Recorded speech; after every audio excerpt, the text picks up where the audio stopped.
for instance, if I just have one male going to 2-3 females, ultrasound still needed, you think? Or do you think that's something you could work out with 3 females? Easy. No, don't need it. That's what I'm thinking. That's what I'm saying. Okay. Because here's the thing, guys. Like, I feel like one thing that I would do differently if I started in this game, and I've said this before, is instead of dropping so much money on the snakes, I would probably get something other than Home Depot racks that I built. No regrets. I still love my Home Depot racks. I don't give a fuck. You know what I mean? But I'm just saying, I probably would have went that professional route.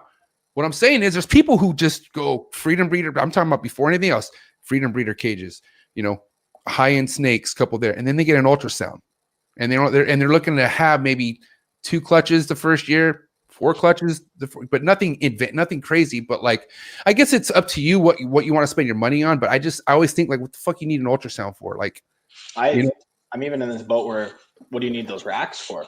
When we started, realistically, the racks is just, don't get me wrong, I love the Freedom Breeder racks. So you house everything in FB or ARS.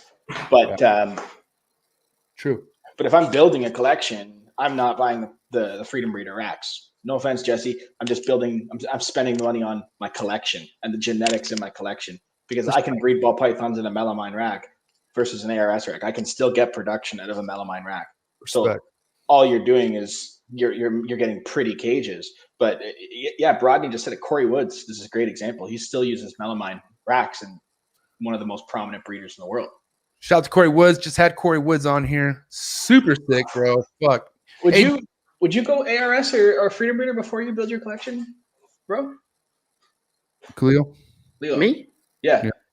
He's so No, not at all. But what do you mean? Would I go Freedom Breeder or like ARS? when you were building your collection? Like, would you do you think buying a Freedom Breeder rack is like, okay, you jump into ball pythons and you're like, I have $20,000 and I'm going to start a collection. Is $5,000 in infrastructure and racks where you want to put your 5K? That's like 25% of your investment in just housing. Yeah, if your budget is limited, that's how I started, right? I built up the racks myself, and I had clear plastics, and then I upgraded to clear to ARS tubs, and then slowly, I got rid of those and I bought the ARS racks. But I think it's like, in industry where, like for example, let's say you open up a mechanic shop, you can either rent a little spot with some old tools and then try to, make a little bit of money, like changing oil and tires, whatever, until you can. Because I saw my cousins how they built their garage, But I saw other guys that had, like my uncle, he came in, he opened up a huge shop. I'm talking like it fits like 500 cars inside with 10 bays. Hired, got the best top of the line equipment. He hired the best mechanics, all wearing like white and like, perfect. It looks like a lab, it's a mechanic shop. The only difference there is that I think your uncle open that business with industry knowledge and experience. Yes. Yeah. No, I get it. Yeah. I compare that to like Justin building his new facility. It's like, okay, I'm ready to like take that big plunge. Yeah. But when you first get in, building a facility and buying Freedom Breeder racks and doing this, don't get me wrong, they're awesome racks. But if the money's there, why not? If the money's there, why not? But if it's like putting yourself in debt for it, then maybe not a good idea. Especially if you don't know if you like it or not yet. We let the snakes buy the racks. Yeah. That's basically what's happened. So we agree.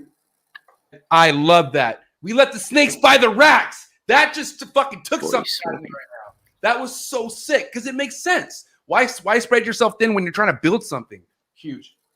Yeah, man. It's a constant hustle. I'm gonna smoke to that. And I'm not ripped. Not that ripped. Hey, you're ripped. It would have been cool. I'm high, but I had he's ripped. What's it called? I had an appointment, an osteopath appointment earlier. So I get out pretty relaxed.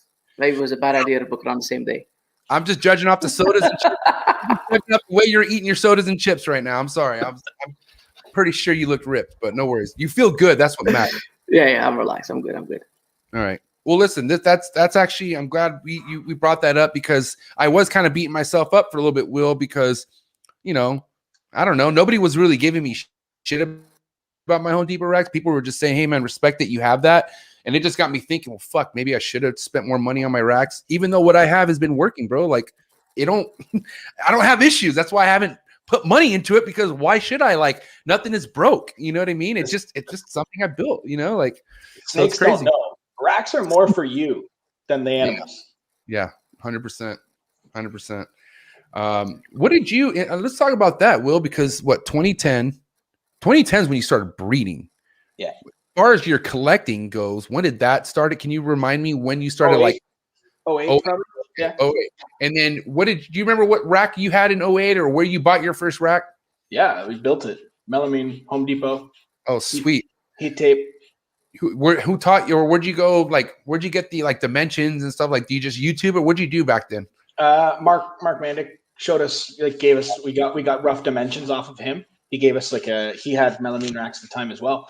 And yeah, he gave us like how to build them, and we went out and started building them. I bought a melamine rack off of Mark for the babies. And yeah, it was those racks when you open the tub, they skip out. Yeah, I feel like that's part of it, man. I feel like that's part of the journey. It's funny you said that, because it even makes it like a sound when you like drag. Yeah.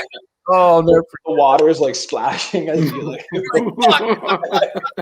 oh man, and that's where I learned not to fill up the water so much, because I'm like, yeah. what am I doing, bro? Like, yeah. Nothing. And I like that OCD, like when the wet, like if I just change something in a tub and I close it and I know it gets wet, I freak out. Like, I'm like, God, I have to take it out and start all over. You know what I mean? If you go to any collection, any single collection that has melamine racks, and you go to open a bin, if you just go to someone's room and they have melamine and you reach to open a bin, I guarantee you're going to hear them say, "Oh, that bin sticks sometimes," because everybody has those bins where it's like, you try to pull it out, you pull it, the water flies past you. You know who actually had a good design on building their melamine rack system? It's crazy that I remember this, but Chris Cercery would build, like he would build with his dad, and I remember he used CDs. Like, he used CDs as like kind of like the spacer. Yeah. And then he actually like would do a video. Shout out to Chris. Oh, he's in the building. But he would actually pull it out and it had none of that noise. That's why I was like, damn, okay, then maybe there is a hack to it. But for the most part, people, I think they just use like another piece of flat plywood or something like that. But I don't know. It's melamine cages are so signature, like, for what you say. Great, man. But they work. I still like them, man. I still just something brings you back, kind of, you know, like I would never go back to them because Freedom Breeder is where it's at. But I respect the melamine lifestyle. I like it. Because I mean, let's be realistic, dude. The most amount of people who get into this industry don't have a shit ton of money. You know what I mean? They don't have, and they're doing this because it's an escape, and they're finding out that, wow, this could turn into something bigger than I thought. That's how it always is. It's what happened to me. I talked about, like, something hit me this morning when I was in the trap, and I was like, dude, before I even moved to this house, okay, so 4 years ago, I remember I was funny because I lived 2 houses down, and I remember I had like 3 snakes. I had just lost my job at the gym. I literally had negative $35 in my bank account. I had some cash because I was, doing bad things at that time. But anyways, I still had no money in my bank account, and I was like, what the fuck is going on?